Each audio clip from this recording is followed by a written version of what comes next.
Muhammad Yasin Al-Akbar dari kelas manajemen 25A dengan NPM 254111095. Di sini saya akan menjelaskan apa itu persamaan dasar akuntansi.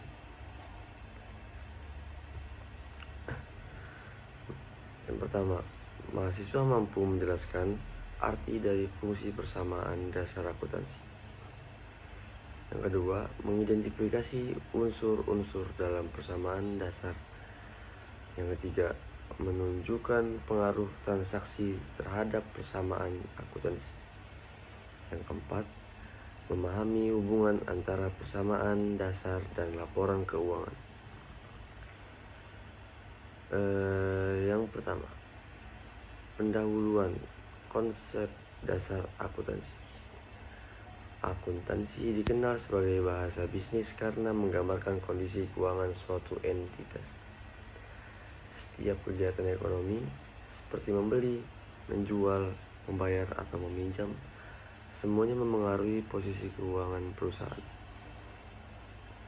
Agar posisi keuangan tetap seimbang dan dapat dicatat dengan benar, digunakanlah persamaan dasar akuntansi atau basic accounting equation. Persamaan ini menjadi dasar dari sistem pembukuan berpasangan atau double entry system di mana setiap transaksi selalu dicatat dua kali, debit dan kredit. Yang kedua, pengertian persamaan dasar akuntansi. Persamaan dasar akuntansi adalah rumus yang menggambarkan hubungan antara harta atau aset, kewajiban atau utang, dan modal atau ekuitas suatu perusahaan.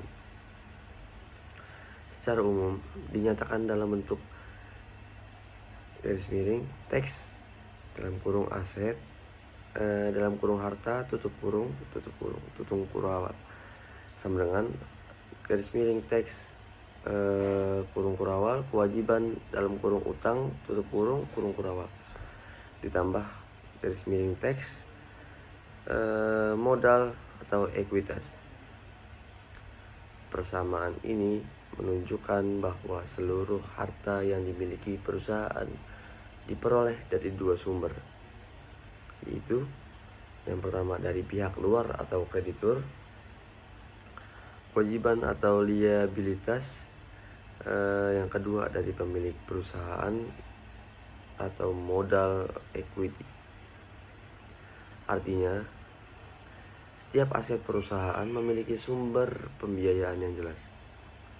Unsur-unsur dalam persamaan nomor 3. Yang pertama, aset, harta atau aktiva. Segala sumber daya yang dimiliki perusahaan dan memberikan manfaat ekonomi di masa depan. Contoh, yang pertama, kas dan setara kas. Yang kedua, piutang usaha. Yang ketiga, perlengkapan dan peralatan.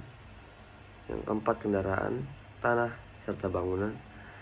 Yang kelima, persediaan barang dagang. Ciri khasnya memiliki nilai, dikendalikan oleh perusahaan, dan dapat digunakan untuk menghasilkan pendapatan. Yang kedua, kewajiban liabilitas atau utang. Merupakan utang atau kewajiban perusahaan kepada pihak lain yang harus dilunasi dalam jangka waktu tertentu. Contoh yang pertama, utang usaha.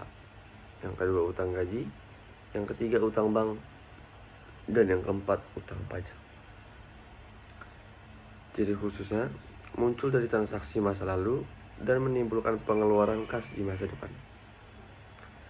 Yang ketiga, modal ekuitas atau kapital adalah hak pemilik terhadap kekayaan perusahaan setelah dikurangi seluruh kewajiban. Modal dapat berubah karena yang pertama, tambahan investasi pemilik bisa dilambangkan oleh plus, laba yang diperoleh perusahaan bisa dilambangkan oleh plus, dan kerugian atau pengambilan pribadi bisa dilambangkan oleh min.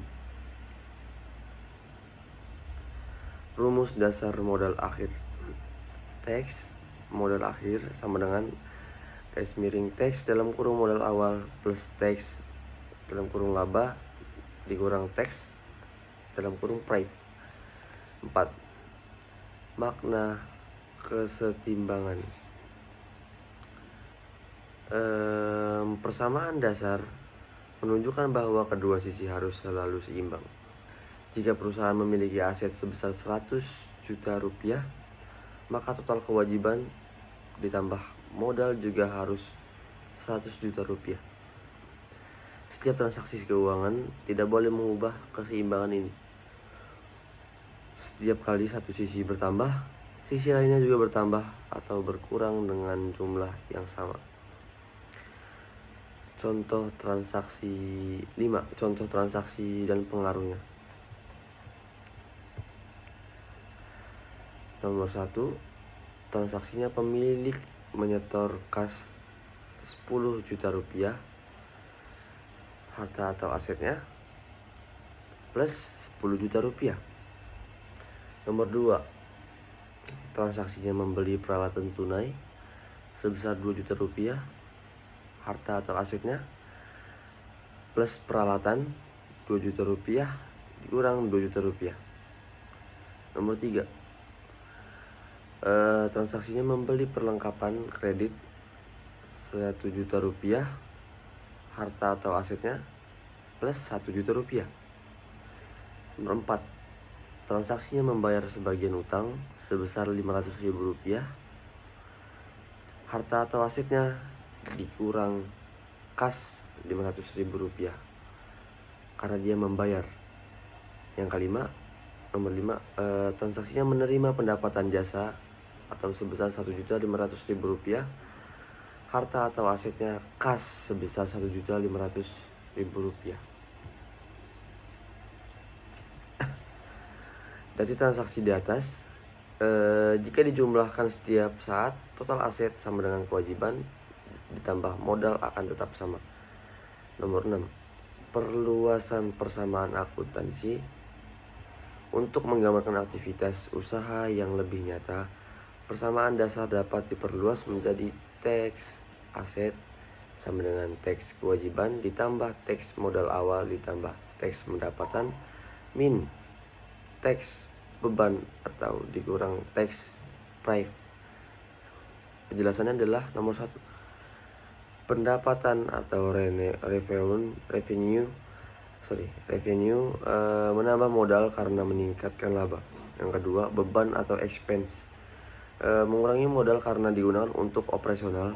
Dan yang ketiga, price pengambilan pribadi pemilik juga mengurangi modal.